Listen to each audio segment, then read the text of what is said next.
Garuda di dadaku, Malaysia di perutku. Wow, ini lagu sendirian gak sih? Nasionalismenya di Indonesia, tapi untuk mengisi perut, untuk mengenyangkan perutnya di Malaysia. Aksi demo memakai bendera Malaysia, menuntut Pancasila yang kelima, di mana keadilan bagi seluruh rakyat Indonesia.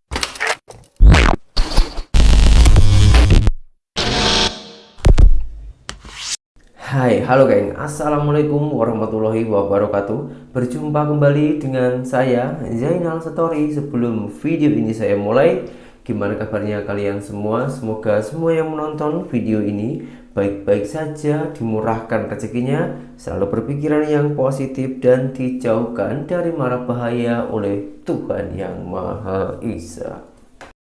Ini ada takjub yang menyatakan demo bawa bendera Malaysia, nasionalisme atau putus asa. Wow, ini terjadi di Indonesia, tepatnya di perbatasan Malaysia, dan membawa nambol ataupun membawa apa geng ya, spanduk yang ada kalimatnya Garuda di dadaku, Malaysia di perutku, job krian ataupun pindah Malaysia. Wow, ini ayatnya sangat sedikit tapi banyak mengandung makna. Mungkin maksudnya Garuda di dadaku itu dituntut nasionalisme di Indonesia, karena lahir di Indonesia harus bangga menjadi warga negara Indonesia. Tapi Malaysia di perutku, mungkin semua yang dia makan dari segi ekonomi, bahan makan, harga-harga beras, sembako itu 9 bahan pokok, itu semuanya dia dapatkan di Malaysia, ataupun barang-barang itu lebih mahal di Indonesia dan lebih murah dan juga lebih mudah mendapatkan dari Malaysia. Karena setahu saya di perbatasan Malaysia Indonesia itu uang ringgit juga laku, uang rupiah juga laku di situ. Nah, sebelum kita tengok aksi demo ini, geng, kita harus tahu dulu ini permasalahannya apa. Biasanya kalau di musim-musim macam ini, di raya macam ini, harga-harga sembako yang ya 9 bahan pokok itu biasanya mahal, naik. Apakah naiknya itu drastis? Dan kita tengok juga dari Malaysia, macam mana harga-harga di sana. Kita ambil contoh macam telur saja geng ya, Jom. Kalau biasa tuh harga normal tuh biasa 60, Oh, 60 kadang ribu. 63 atau kadang 20 ringgit geng 58. ya. Nah, sekarang tuh naiknya yang kayak gini tuh besar dia 83. 83, Nah, satu piring. Kalau 25 yang ringgit. sedang tuh 75. Ada yang besar lagi 90. Cuman Wah, kan nanti ada yang kalau 30 misalnya ringgit udah ya. normal, seperti kapal udah Perapatan. lancar dari kan Pare-Pare, Makassar tuh udah paling turun naik kembali. Sekarang kita intip ke Malaysia macam mana. Kerajaan lawan kartel rakyat untung besar. Wow. Letter ama murah. Pak Yan ni saya papel. Stok sebanyak 7,000 papel. Jadi pembelian tak ada limit. Ada limit. Nak 10. Kebelakangan ini ramai yang berbunyi katanya telur dijual harga yang sangat murah dan tak masuk di akal. Kata mereka telur murah sangat sebab nak habiskan stok yang sudah hampir tamat tempoh. Nampak daripada gaya penyokong pembangkang ni memang suka beli dengan harga yang mahal. Yalah, harga untuk sepapan bawah RM8 pun masih lagi komplain, sedangkan itu adalah harga sebenar dan bukan harga promosi. Memang tak silap tengok, memang betul harga telur sepapan berharga RM5.99. Pelik kan? Sebab kebiasaannya harga barangan asal seperti telur atau ayam akan melonjak naik ketika musim perayaan. Tapi perkara ini tidak berlaku di zaman Madani. Bagi yang tertanya-tanya kenapa harga telur sekarang sangatlah murah berbanding dengan dulu, senang je. Analoginya begini, bila supply atau bekalan lebih banyak daripada permintaan, sudah tentu harga akan jadi murah. Tetapi, bekalan tak akan bertambah kalau kartel yang pegang industri dan kerajaan cuma jadi buruh pungguk je biarkan perkara itu berlaku. Kalau nak tahu, zaman Muhyiddin dulu stok berkurang bukan disebabkan ayam tak bertelur, tapi sebab kartel yang kawal harga pasaran yang mana import dihalang, subsidi disekat dan supply pula tak dikasih. Sehinggalah masuk era kerajaan Madani yang mana menteri-menteri bersatu padu dalam menghapuskan kartel ni. Apa caranya? Iaitu dengan membenarkan telur import daripada India yang sekaligus menyebabkan kartel kehilangan kuasa. Pengeluar tempatan pula dipaksa bersaing dan turunkan harga dan sekaligus memutuskan rantaian telur harga mahal. Kekurangan telur pada 12 hari bulan yang lalu, 15 hari bulan diimport. Ni masalah kita ni kartel.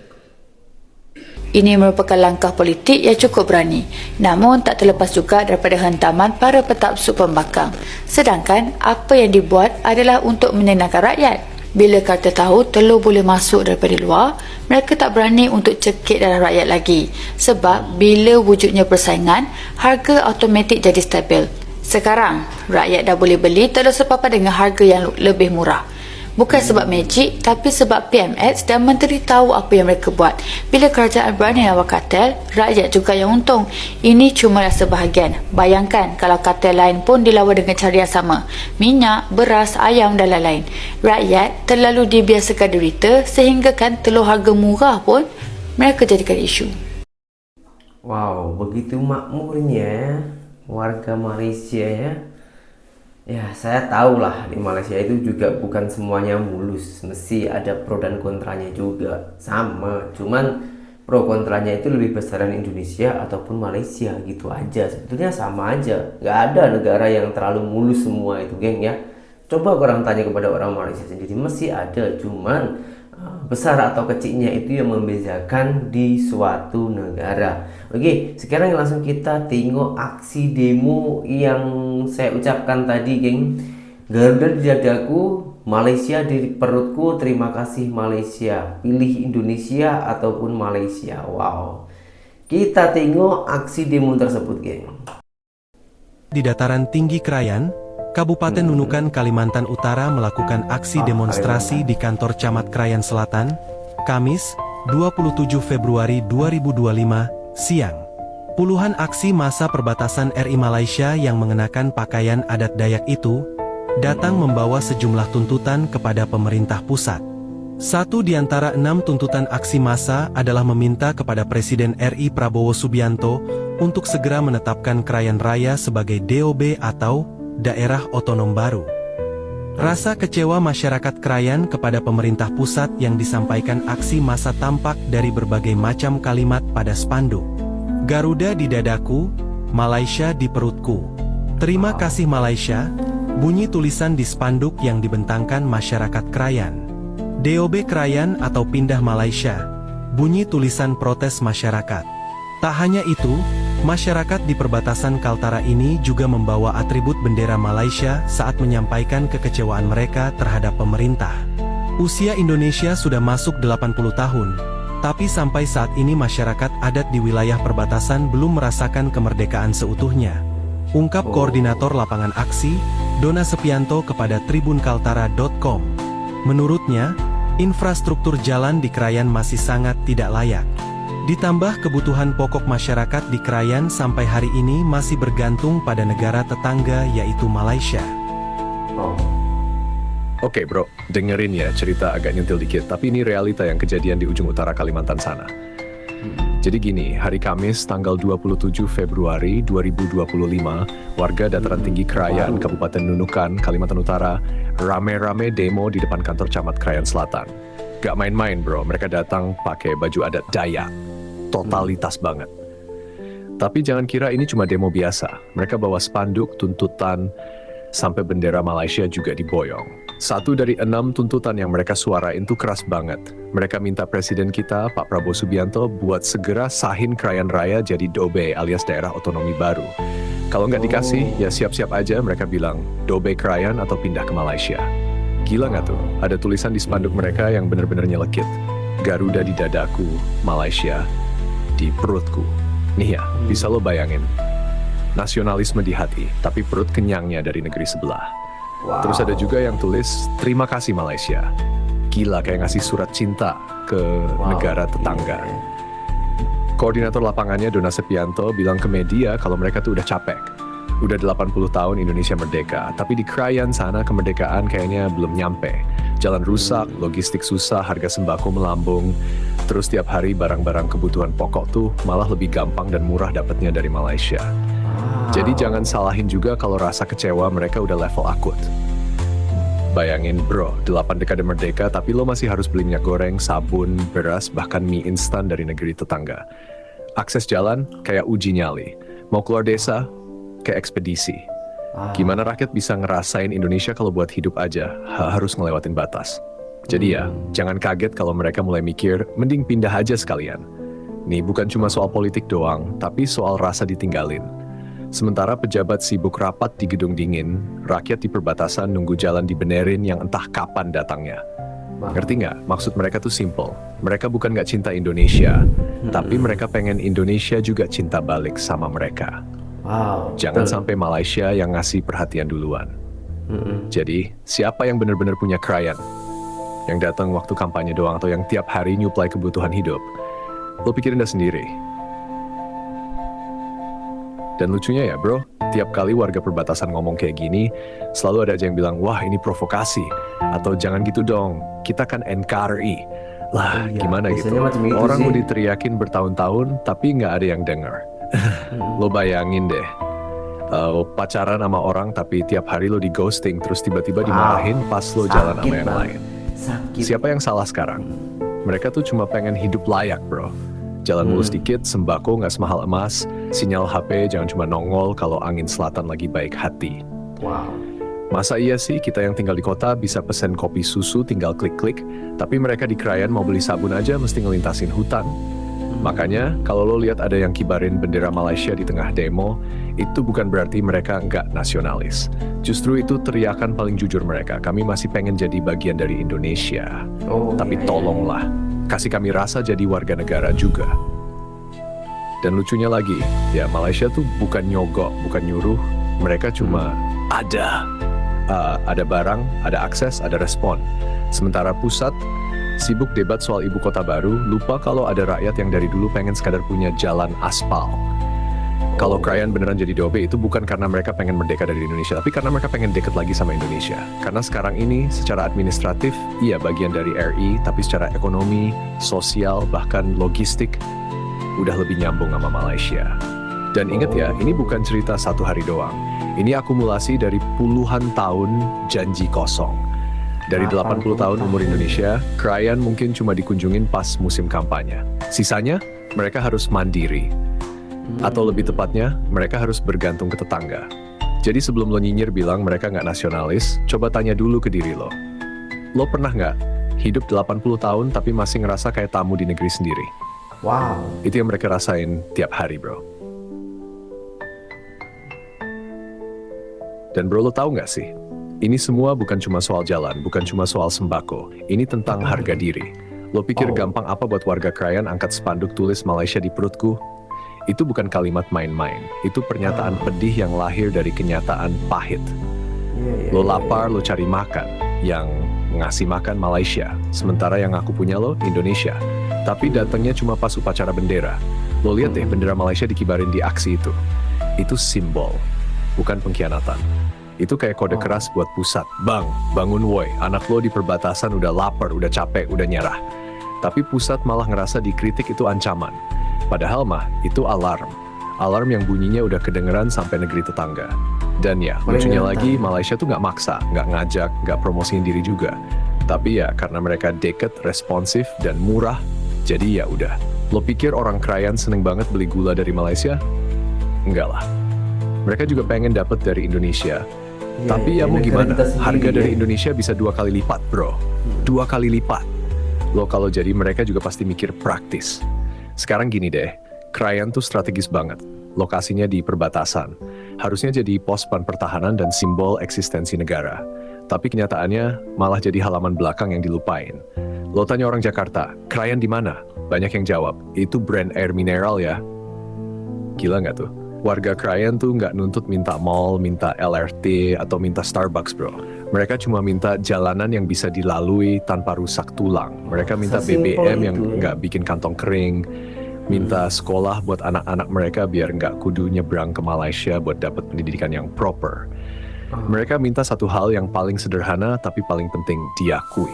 Diakui sebagai bagian dari Indonesia, bukan cuma di peta tapi juga dirasa.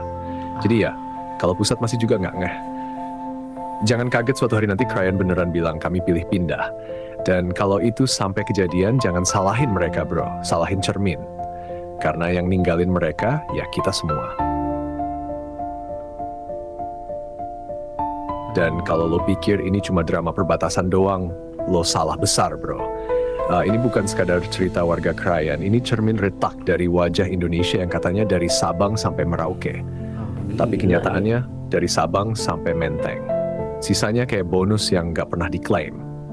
Lo bisa bayangin nggak? 80 tahun Indonesia merdeka, tapi ada rakyat yang harus jalan kaki berjam-jam cuma buat cari sinyal, buat upload tugas sekolah, atau sekadar telepon anak di kota. Sementara di Jakarta, kita ribut soal sinyal 5G lemot. Di Krayan, sinyal 3G pun kayak dapat hidayah. Dan lucunya, setiap kali warga perbatasan angkat suara, pemerintah selalu balasnya pakai kalimat template. Akan segera kami tindak lanjuti, akan kami prioritaskan, akan kami bawa ke pusat. Tapi akan-akan itu udah numpuk kayak utang janji. Rakyat Krayan udah kenyang, bahkan mungkin udah mual. Lo tahu nggak kenapa tulisan di spanduk mereka itu menyindir? Karena sindiran tuh bahasa terakhir sebelum putus asa. Mereka udah nggak percaya lagi sama diplomasi halus. Mereka pakai bahasa yang nyelekit biar pusat ngerasa ditampar. Biar ada yang sadar, ini bukan demo biasa, ini jeritan. Dan bro, yang paling nyesek tuh mereka bener-bener masih punya harapan. Masih manggil Presiden kami Prabowo Subianto. Masih percaya sama sistem. Tapi sistemnya sibuk nyalonin lagi, sibuk rebutan jabatan, sibuk ngurus proyek-proyek mercusuar, baik lupa ada tanah air yang lagi minta tolong. Kalau lo nanya, kenapa nggak sabar aja sih? Bro, mereka udah sabar selama 8 dekade. Kalau sabar itu mata uang, mereka udah jadi miliarder. Sekarang mereka bukan pengen mewah, bukan pengen bonus, mereka cuma pengen adil. Gitu doang. Krayan itu bukan beban negara, mereka itu potensi. Tapi selama pusat masih mikir Indonesia itu cuma seputaran Jawa dan ibu kota, ya selamanya perbatasan kayak Krayan bakal cuma dianggap nomor buntut. Dan dikasih bendera tapi nggak dikasih nasi, dikasih janji tapi nggak dikasih solusi. Jadi sebelum lo judge mereka pakai bendera Malaysia, coba lo pikir siapa yang lebih salah? Mereka yang cari makan atau kita yang lupa kasih makan? Ini negara besar bukan cuma karena luas wilayah, tapi karena semua rakyatnya ngerasa punya. Dan hari ini Krayan lagi ngetok pintu. Halo, boleh nggak? Kami juga ngerasain jadi Indonesia.